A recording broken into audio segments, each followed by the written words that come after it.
Ағылшын тілінің 25-ші сабағы. Осы сабақта біз үстеулермен танысатын боламыз. Ағылшын тілінде үстеулерді adverbs деп атайды. Сонымен бастадық. Adverbs деген, үстеу деген қалай деген сұраққа жауап беретін сөз табы. Мысалы, мына сын есімдерден үстеулер жасап көрейік. Quick, quickly, slow, slowly, correct, correctly. Яғни ly жалғау арқылы біз мына тез, жай, дұрыс деген сын есімдерден үстеу жасауға болады. Мына сөздерді сөйлемде пайдаланып көрейік. They walk quickly to catch the train. Олар жүреді. Қалай жүреді? Quickly, тез жүреді. Олар тез жүреді. Не үшін? Пойызға үлгеру үшін. She eats slowly. Ол жейді. Қалай жейді? Жай жейді. John answered the question correctly. Джон жауап берді. Сұраққа жауап берді. Қалай жауап берді? Дұрыс жауап берді. Яғни негізгі сөйлемге қосымша ақпарат беру үшін үстеу қолданылады. Яғни қалай жауап берді, қалай жейді, қалай жүреді деп айту үшін біз мына сын есімдерді емес үстеуді, яғни adverbті пайдаланамыз. Келесі мына сын есімдерді алып көрейік. Easy жеңіл, angry деген ашулы дегенді білдіреді, happy деген бақытты деген сөз.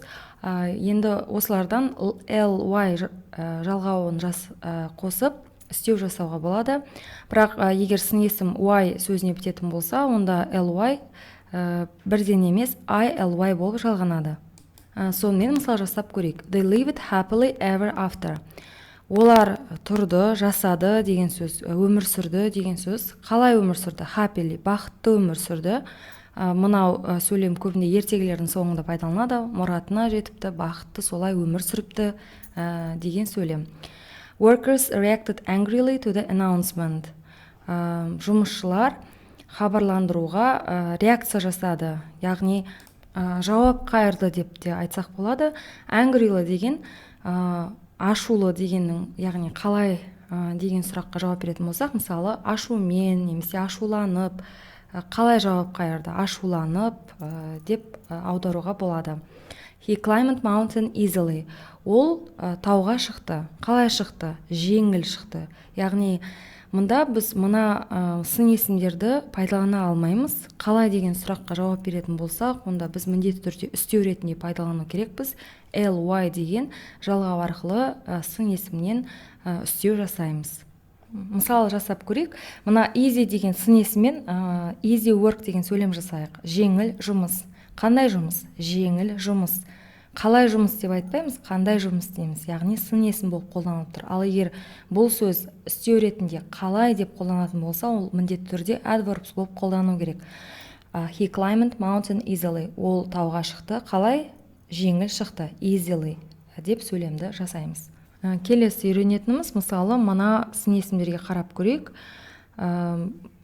Early деген ерте, fast деген тез, hard деген ауыр, high деген жоғары, яғни қандай деген сұраққа жауап беретін сын есімдер.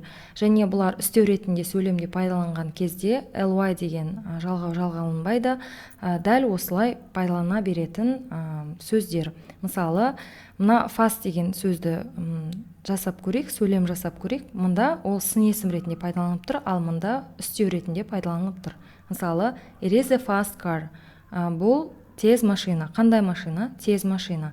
Және үстеу ретінде пайдалансақ, ол машина айдайды. Қалай айдайды? Өте тез айдайды. He drives very fast. Яғни мұнда қалай деген сұраққа жауап береді, мұнда қандай деген сұраққа жауап береді. Дәл солай, hard деген сөзді алайық, ауыр дегенді білдіреді. This is a hard exercise. Бұл өте ауыр жаттығу. Қандай жаттығу? Hard exercise. Ауыр жаттығу. Немесе үстеу ретінде пайдаланатын болсақ, he works hard. Ол жұмыс жасайды. Қалай жұмыс жасайды? Яғни барын салып, бар күшін салып жұмыс жасайды деп аударсақ болады. We saw many high buildings. Біз көптеген өте биік ғимараттарды көрдік. Және үстеу ретінде пайдалансақ, the bird flew high in the sky. Құс аспанда өте жоғары ұшты. Қалай ұшты? Жоғары ұшты деп сөйлемді жасаймыз. Келесі, мысалы, good, жақсы деген сын есімнің үстеу түрі, яғни қалай деген сұраққа жауап беретін түрі well деген сөз болады. Мысалы жасап көрейік. He is a good student. Ол жақсы студент. Қандай студент? Жақсы студент. Бірақ үстеу ретінде пайдаланылса good немесе жалғау жалғанып goodly емес, well деген сөзге ауысады. He studies well. Ол жақсы оқиды. Қалай оқиды? Жақсы оқиды. She is a good pianist. Ол жақсы пианист. She plays the piano well. Ол пианинода ойнайды. Қалай ойнайды? Жақсы ойнайды. They are good swimmers. Олар жақсы жүзушілер. Қандай жүзушілер? Жақсы. They swim well. Олар жүзеді. Қалай жүзеді? Жақсы жүзеді деу үшін well деген сөзді пайдаланамыз. Яғни жақсы деген сөзді үстеу ретінде пайдаланатын болса, ағылшын тілінде well деген сөз қолданылады. Сонымен қатар ағылшын тілінде жалпы үстеулер тек бір ғана қалай деген сұраққа жауап бермейді.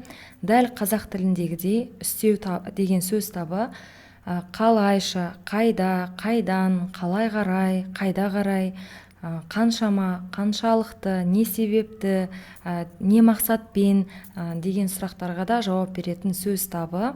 Жалпы ағылшын тілінде мынандай неше түрлі үстеу түрлері бар.